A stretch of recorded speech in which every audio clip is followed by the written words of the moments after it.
کیا ہے. اب انہوں نے بتایا کہ میرا بیٹا وہاں کھیل رہا ہے تو میں بے قرار ہو چکا ہوں کہ اپنی لفظ جگر کو دیکھوں گا, سینے سے لگاؤں گا, پیشانی کو چوموں گا. تو سرکار نے فرمایا سنو میری بات غور سے سن لو, میری بات کان کھول کر سن لو. تم وہاں جب پہنچو تو اپنے بیٹے کا نام لے کر پکارنا, تم بیٹا کہہ کے مت پکارنا, کیونکہ ایک تم بیٹا کہو گے اور دوسری بات یہ کہ تم بیٹا کہو گے تو اس میں پیار نظر آئے گا, کافی دیر سے تم بچہ نہیں ملا ہے. تو میری بات دھیان رکھنا, تم بیٹا کہہ کے نہیں پکارو گے بلکہ تم نام لے کر پکارو گے. کہا یا رسول اللہ میرا بیٹا ہے, میں نام لے کر کیوں پکاروں, بیٹا کیوں نہیں کہہ سکتا ہوں, اپنے لفظ جگر کو میں پیار کیوں نہیں کر سکتا ہوں. سرکار نے فرمایا سنو کیا تمہیں اندازہ اس بات کا نہیں ہے ان بچوں میں کوئی بچہ ایسا بھی ہو سکتا ہے جو یتیم ہو, اس کے باپ نہ ہو, اسے اس بات کا احساس ہو جاتا ہے. سرکار کا فرمان تو آپ دیکھیں, سرکار کا کرم تو آپ دیکھیں. میرے سرکار فرماتے ہیں کہ اپنے سالن سے پڑوسی کو تکلیف مت دو,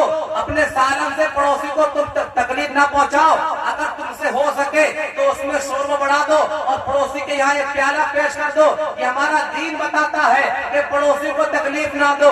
آج مسلمان کا رویہ ہو چکا ہے, آج مسلمانوں کی حالت ہو چکی ہے کہ لوگ کہتے ہیں حضرت ہمارے لیے دعا کر لیجیے, ہمارا کام نہیں چل رہا ہے, ہم پریشان پھر رہے ہیں. ہم کہتے ہیں اب یہ بتاؤ تم ضرور تو نہیں کر رہے لوگوں پر, تمہارا حال ایسا تو نہیں تم سے لوگ پریشان ہو. بولے مولوی صاحب پریشان کون ہوگا, ہم نے کسی کی جگہ نہیں لی ہے, ہم نے کسی کو قرضہ نہیں مار رکھا ہے, ہم نے کسی کو نہیں ستایا ہے. تو ہم نے کہا یہ بتاؤ تمہارے گھر کی چوتری جو ہے وہ خرنجے پہ آ چکی ہے, سواری نکلنے میں دقت آتی ہے, تمہارے چھجے آگے بڑھ چکے ہیں, لوگ نکلنے میں دقت آ رہی ہے. بتاؤ یہ مخلوق کو پریشان نہیں کر رہے آپ. آج کل ماحول یہ ہے کہ جگہ بڑا بڑا کر انہوں نے گلیاں تنگ کر دی ہے. کیا اس سے مخلوق کو ایذا نہیں ہوتی ہے, کیا اس سے مخلوق کو تکلیف نہیں ہوتی ہے. میرے آقا ارشاد فرماتے کہ سالن سے تکلیف نہ دو. اور آج حال یہ ہے کہ انسان اگر بیٹی کی شادی کرتا ہے تو وہاں کچھ عورتیں جا کر اعلان کرتی ہیں آؤ فلاں کی بیٹی کا جہیز دیکھ لو. میں کہنا چاہتا ہوں جہیز تو تم اپنی بیٹی کو دے رہے ہو, یہ محلے والوں کو کیوں دکھا رہے ہو. کیا تم نے کبھی اس بات کو غور کیا ہے ان بیٹیوں میں کوئی یتیم بچی بھی ہوگی, ان بیٹیوں میں کوئی بیٹی ایسی بھی ہوگی جس کا باپ کمزور ہوگا. یہ ماحول مسلمانوں کے لیے گوارا نہیں ہے. مسلمان کو وہ چاہیے کہ تم اپنی بیٹی کو دے رہے چھپا کر دو, کسی کی بیٹی کی دینداری مت کرو, کسی مسلمانوں کو ستاؤ مت. اگر نبی کے وفادار ہو, نبی کا کلمہ پڑھنے والے ہو, اپنی ذات سے تکلیف نہ دو. میرا آقا ارشاد فرماتے ہیں المسلم من سلم المسلمون من لسانہ بیدہ, مسلمان تو وہ ہے جس کے زبان سے, جس کے ہاتھ سے دوسرا مسلمان محفوظ رہتا ہے, تکلیف نہیں دیتا, گالی گلوچ نہیں کرتا, اگر طاقت رکھتا ہے تو کسی کمزور کو نہیں ستاتا. یہ اسلام کے پیغامات ہیں, اسلام کی باتیں ہیں. آج مسلمان کا صرف نام تو مسلمان ہے, کوئی پیغام پر عمل کرنا نہیں چاہتا ہے, کسی بات کو نہیں ماننا چاہتا ہے. ٹوپی لگا لینا, مسجدوں میں جمعے کے دن حاضر ہو جانا, یہ پیغام اس محفل سے اس لیے دے رہا ہوں کہ نبی کے دیوانے نبی کی بات کو دل سے مانتے ہیں. بتاؤ یہ مسلمانوں کی شان ہے کہ آپ نے سالن سے تکلیف دینے کو سرکار نے منع فرمایا ہے. تو یتیم کے بارے میں سرکار فرماتے ہیں اس پر کرم کرو, اس پر شفقت کرو, اس پر مہربانی کرو. حضرت سرکار دو عالم علیہ السلام عیدگاہ میں جا رہے تھے, عید کا دن تھا, نماز کی تیاری تھی, جب میں غفیر صحابہ کا تھا, لیکن سرکار نے ایک یتیم بچے کو دیکھا, کہا بیٹا گندے کپڑے کیوں پہنے ہو, بالوں میں تیل کیوں نہیں ہے.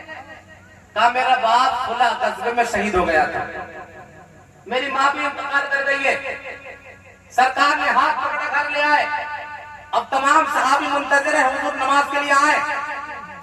حضرت عائشہ سے کہا کہ اسے اچھے سے لباس بناؤ, نہلا دھلاؤ, اس کے بالوں میں تیل ڈالو. تیار کر دیا گیا.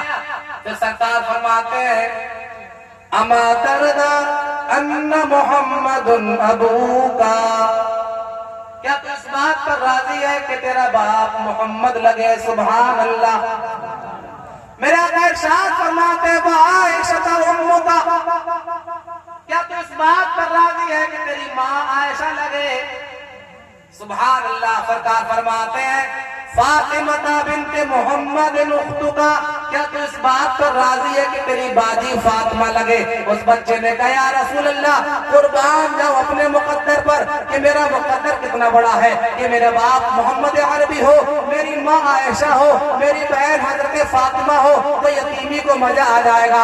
سب نے دیکھا سرکار جب عیدگاہ کی طرف جا رہے تھے، ایک ہاتھ میں حسنین کریمین کا ہاتھ تھا، ایک ہاتھ میں اس یتیم کا ہاتھ تھا، اور عیدگاہ کے دن سب لوگ دیکھ رہے تھے کہ میرے مصطفیٰ یتیم کو لے جا رہے تھے، انگلی پکڑا کر گھما رہے تھے، اور بچہ قربان، بچہ عقیدت میں بول رہا تھا کہ یتیم تھا، آج تو یتیمی کا مزہ آ کر رہ گیا ہے، جسے سرکار اپنے گلے سے لگا لے، جسے سرکار اپنے قریب کر لے، تو میں سمجھتا ہوں کہ انسان کی سب سے بڑی کامیابی یہ ہے۔ تو اس پیغام کو بتانا مقصود یہ ہے کہ اپنے محلے کو دیکھو، اپنے قرب و نواح کو دیکھو، اپنے قریب کو دیکھو، اپنے پڑوس کو دیکھو، کوئی یتیم تو نہیں رہ رہا ہے، کوئی کمزور تو نہیں ہے۔ مسلمانوں کی شان یہ نہیں ہے، مسلمانوں کی شان تو یہ ہے اگر پڑوسی تمہارا ہندو ہے، بھوکا ہے، اور تم نے کھانا کھا لیا تو تمہارا کھانا کھانا بھی ناجائز ہے۔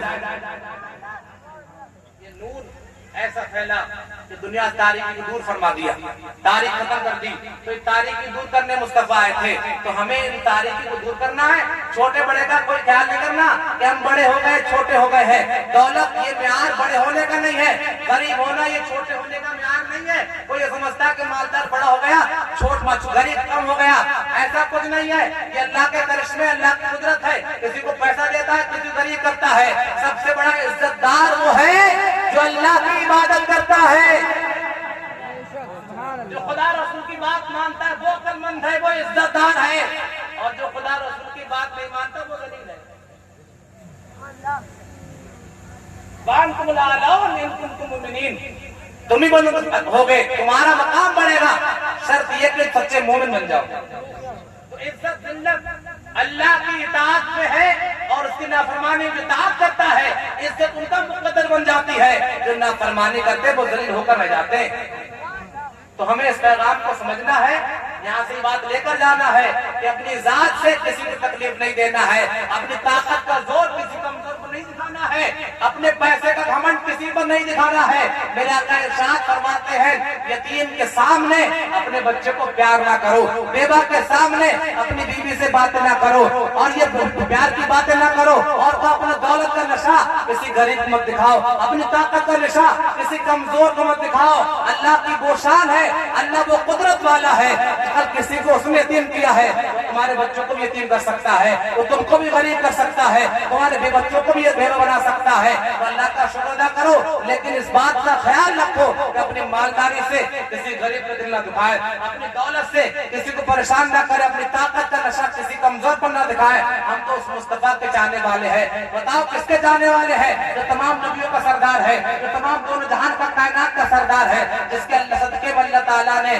تمام چیزوں کو بنایا ہے، آسمان کو بنایا، سورج کو بنایا، زمین کو بنایا، اور یہ میرا ایک طریقہ ہے، یہ نعت میں پڑھتا ہی ہوں، اللہ کا اتنا فضل ہے، آسمان کا آشیانہ تمہارے لیے، زمین کا فرش تمہارے لیے، گلیوں کی چٹک تمہارے لیے، غنچوں کی بہک تمہارے لیے، دریا کی طغیانی تمہارے لیے، سمندر کی سیلانی تمہارے لیے، زمین و زماں تمہارے لیے، مکین و مکا تمہارے لیے، چنین و چنا تمہارے لیے، بنے دو جہاں تمہارے لیے، دہن میں زبا تمہارے لیے، بدن میں ہجا تمہارے لیے، ہم آئے یہاں تمہارے لیے، اٹھے بھی وہاں تمہارے لیے، فرشتے قدم رسول حشم تمام امم غلام کرم وجود و عدم حدوث و قدم جہاں میں آیا تمہارے لیے، کلیم و نجی مسیح و صفی خلیل و رضی رسول و نبی عتیق و وسیع غنی و علی تنا کی زبا تمہارے لیے، رسالت کل امامت کل سیادت کل